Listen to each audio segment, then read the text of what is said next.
That was going on in news is C మీరు అందరూ వినే ఉంటారు లోక్పాల్ ఏప్రిల్ 2019 రోజు ఏప్రిల్ నెలలో 2019 పినాకీ చంద్ర ఘోష్ అనే ఆయన లోక్పాల్గా అపాయింట్ అయ్యారు. పినాకీ చంద్ర ఘోష్ ఎప్పుడైనా సరే మనం యూపీఎస్సీ కరెంట్ అఫైర్స్ 1 year ముందు నుంచి చదువుకోవాలి. May 31st ఎగ్జామ్ అంటే April to April. So Lokpal విషయం ఈ మధ్యకాలంలో ఏప్రిల్ మేలో బాగా చర్చలో ఉందన్నమాట. అసలు ఎందుకు చర్చలోకి ఉంది, దీనిలో ఇంపార్టెంట్ ఆస్పెక్ట్ క్వశ్చన్ ఎలా రావచ్చు అదే మనం ఆలోచించాలి. లోక్పాల్ వ్యవస్థ అనేది భారతదేశం స్వీడన్ నుంచి స్ఫూర్తి పొందింది. స్వీడన్లో దాదాపు 150 సంవత్సరాల క్రితమే ఆంబుడ్స్మెన్ వ్యవస్థ అనేది ఉండేది. ఉండేదన్నమాట. దీన్ని ఆంబుడ్స్మెన్ OMBUDSMAN ఆంబుడ్స్మెన్ వ్యవస్థ. దీన్ని ఇన్స్పిరేషన్గా తీసుకుని 1967లో బ్రిటన్ వాళ్ళు కూడా యూకే వాళ్ళు కూడా సేమ్ దీని దగ్గరలో ఒక చట్టాన్ని తీసుకొచ్చారు. వాళ్ళు కూడా ఒక వ్యవస్థను తీసుకొచ్చారనమాట. ఇండియన్ పార్లమెంట్లో మన పార్లమెంట్లో ఎల్ఎం సింఘ్వి అనే ఆయన 1963లో మొట్టమొదటిసారిగా లోక్పాల్ అనే మాటను వాడారు. 1963లో ఫస్ట్ టైం లోక్పాల్ అనే మాటను వాడారనమాట. ఈ లోక్పాల్ అనే మాట ఆయన వాడినప్పుడు ఆయన దాని గురించి చాలా ఆవశ్యకత కూడా చెప్పారు. అయితే 2011 వరకు అనేక సార్లు లోక్పాల్ బిల్ పెట్టినా అది పాస్ అవ్వలేదు. First ARC first administrative reforms commission Morarji Desai కూడా ఈ లోక్పాల్ లోకాయుక్త వ్యవస్థ పెట్టాలని చెప్పింది. సెకండ్ ఏఆర్సి వీరప్ప మొయిలీ 2005 ఆయన కూడా అతిగా జాప్యం జరిగిపోయింది లోక్పాల్ వ్యవస్థ తేవటంలో అని చెప్పి వాపోయారు. So first ARC, second ARC. So చాలాసార్లు లా కమిషన్ రెగ్యులర్గా రికమెండేషన్ ఇస్తూనే ఉంది లోక్పాల్ తీసుకురావాలి అని. చివరికి 2011లో దీని మీద ఒక కమిటీ కూడా వేశారు, ప్రణబ్ ముఖర్జీ వీళ్ళందరూ ఉండి. అయితే యాంటీ కరప్షన్ మూమెంట్, అవినీతి వ్యతిరేకంగా ఒక ఉద్యమం జరిగింది ఇండియాలో. దాన్ని లీడ్ చేసింది అన్నా హజారే. ఆయనతో పాటు అరవింద్ కేజ్రీవాల్, కిరణ్ బేడి, ప్రశాంత్ భూషణ్ ఇలాంటి వాళ్ళు ఉన్నారు. పాపం ఆయన మాత్రం అలా ఉండిపోయారు. వీళ్ళందరూ పైకి వచ్చారు. ఒకళ్ళు సీఎం, ఒకళ్ళు లెఫ్టినెంట్ గవర్నర్, అది వేరే విషయం. కమింగ్ బ్యాక్, ఈ ఉద్యమం జరిగినప్పుడు అవినీతి వ్యతిరేకంగా ఒక జన్ లోక్పాల్ బిల్ అని చెప్పి ఆయన కూడా ఒక డ్రాఫ్ట్ బిల్ పెట్టారు. సో దాంతో గవర్నమెంట్ కూడా ఒక లోక్పాల్ చట్టం, ఒక బిల్లు పెట్టిందనమాట. ఇంతవరకు బాగానే ఉంది. అయితే అది ఇప్పుడెందుకు ఇంపార్టెంట్?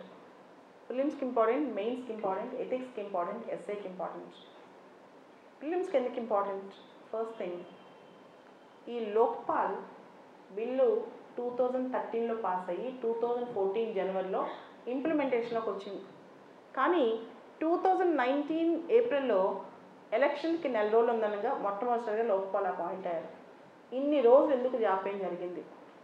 సుప్రీంకోర్టు, అది కూడా సుప్రీంకోర్టు 2018లో గట్టిగా డైరెక్షన్ ఇస్తేనే అసలు ప్రాసెస్ స్టార్ట్ అయిందనమాట.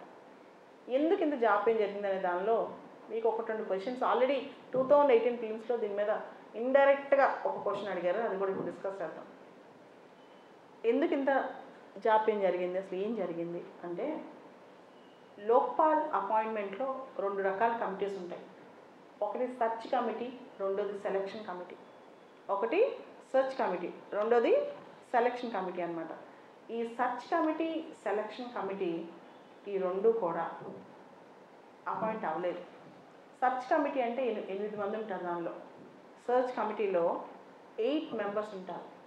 ఈ 8 మెంబర్స్ సర్చ్ కమిటీ లోక్పాల్ సభ్యుల్ని రికమెండ్ చేస్తుంది. తర్వాత సెలక్షన్ కమిటీ కూర్చుని వాళ్ళని సెలెక్ట్ చేస్తాం అనమాట. లోక్పాల్ అపాయింట్మెంట్లో 2 కమిటీస్ ఉంటాయి, search committee, selection committee. Search committee పేర్లు సిఫార్సు చేస్తే సెలక్షన్ కమిటీ ఆ సిఫార్సు చేసిన పేర్ని స్క్రూటినైజ్ చేస్తుంది అనమాట.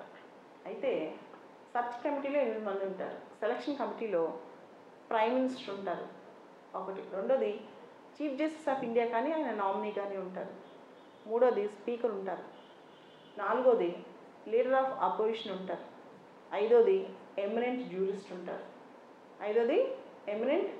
ఉంటారు. అయితే ఇక్కడ ప్రాబ్లం ఏంటంటే లీడర్ ఆఫ్ అపోజిషన్ 16వ లోక్సభలో ఎవరూ లేరు.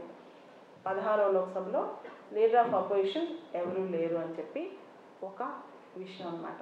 ఎందుకు లేరంటే కాంగ్రెస్కి 10% సీట్లు రాలేదు. లీడర్ ఆఫ్ అపోజిషన్ స్టేటస్ రావాలంటే ఒక సింగిల్ పార్టీకి, అంటే గ్రూప్ ఆఫ్ పార్టీస్ కాకుండా ఒక సింగిల్ పార్టీకే 10% సీట్లు రావాలి లోక్సభలో. ఆ సీట్లు రాలేదు. సో లీడర్ ఆఫ్ అపోజిషన్ లేరు కదా అని చెప్పి ఈ లోక్పాల్ బిల్కి 2016లో సవరణ చేశారు. లీడర్ ఆఫ్ అపోజిషన్ లేనప్పుడు లీడర్ ఆఫ్ సింగిల్ లార్జెస్ట్ పార్టీని పెట్టొచ్చు అని చెప్పి, లీడర్ ఆఫ్ అపోజిషన్ లేనప్పుడు leader of single largest opposition పార్టీని పెట్టవచ్చు అని చెప్పి. సో అందుకని మాకు లేట్ అయిపోయిందని చెప్పి గవర్నమెంట్ చెప్పింది. చివరికి ప్రాసెస్ ఫాస్ట్గా చేసి సర్చ్ కమిటీ కొంతమంది పేర్లు సిఫార్సు చేసింది, తర్వాత సెలక్షన్ కమిటీ అప్రూవ్ చేసింది. అయితే ఈ కమిటీలో సింగిల్ లార్జెస్ట్ పార్టీ లీడర్ కూడా పార్టిసిపేట్ చేయలేదు, ఆయన రాలేదన్నమాట. మల్లికార్జున్ ఖార్గే ఆయన రాలేదు.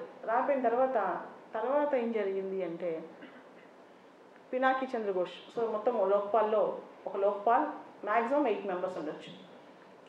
లోక్పాల్ 8 మంది సభ్యులు ఉండొచ్చు.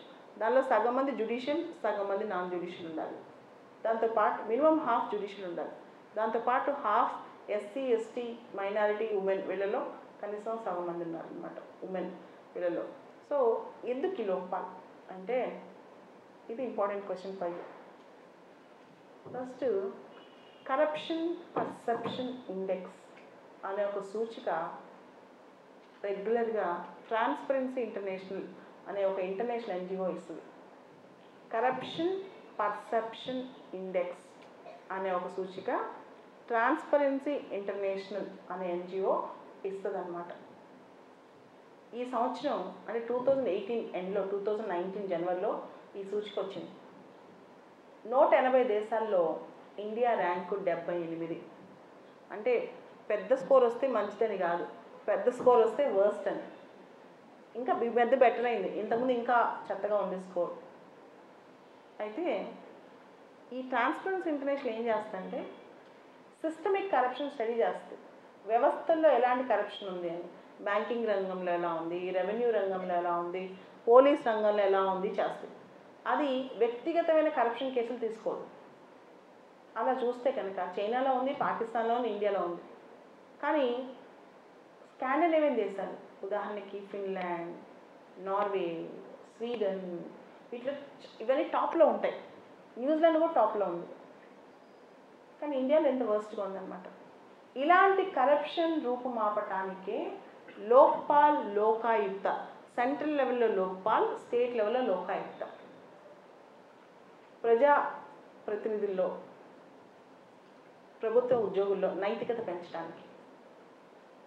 అండ్ ప్రైమ్ మినిస్టర్ దీని కిందకు వస్తారు, ఎంపీలు దీని కిందకు వస్తారు, ఐఏఎస్లు ఐపీఎస్లు దీని కిందకు వస్తారు, సెంట్రల్ గవర్నమెంట్ వాళ్ళు దీని కిందకు వస్తారు. స్టేట్ లెవెల్లో లోకాయుక్త అనమాట. ప్రెసిడెంట్ గవర్నర్స్ తప్పితే మీ అందరూ తెలుసు కదా, మన రాజ్యాంగంలో ఆర్టికల్ 361 అని ఒక ఆర్టికల్ ఉంది, 361. దాని ప్రకారం ప్రెసిడెంట్ని, గవర్నర్స్ని ఎవరు అరెస్ట్ చేయడానికి లేదు. ప్రైమ్ మినిస్టర్ రేంజ్ వరకు ఏదైనా చేసేయచ్చు. కరప్షన్కి ఎవరు అతీతులు కాదు, అలానే లోక్పాల్కి కూడా ఎవరు అతీతులు కాదండి. ఓకే, సో లోక్పాల్ అంత స్ట్రాంగ్ మెకానిజం క్రియేట్ అవుతుంది.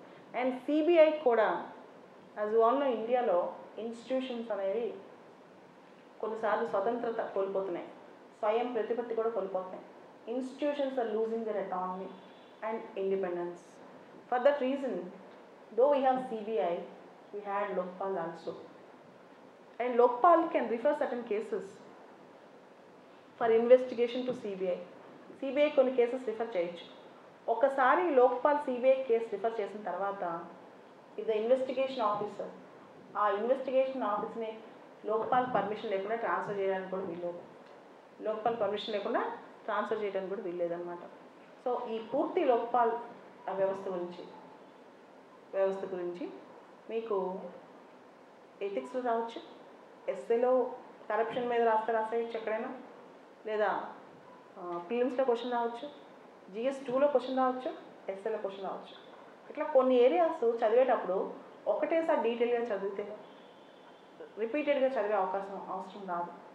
సో లోక్పాల్ గురించి చదివేటప్పుడు కరప్షన్ పర్సెప్షన్ ఇండెక్స్ చదువుకోవాలి. లోక్పాల్ గురించి చదివేటప్పుడు ఇది ఎక్కడి నుంచి తీసుకొచ్చుకొని చదువుకోవాలి. లోక్పాల్ నుంచి చదివేటప్పుడు ఇన్ని రోజులు ఎందుకు జాప్యం జరిగింది, ఇన్ని రోజులు ఎందుకు లేట్ అయింది అది చూసుకోవాలి. So you need to do holistic preparation అనమాట. ఒక చిన్న కాన్సెప్ట్ తీసుకుని దాన్ని చదవాల్సిన అవసరం ఉంటుంది. This is about Lokpal which is in news from last in April మేలో ఎక్కువ న్యూస్లో ఉందన్నమాట. ఎందుకంటే పినాకీ చంద్ర ఘోష్ అని ఆయన ఆ పాయింట్ అయ్యారు. Okay, let's go to the next.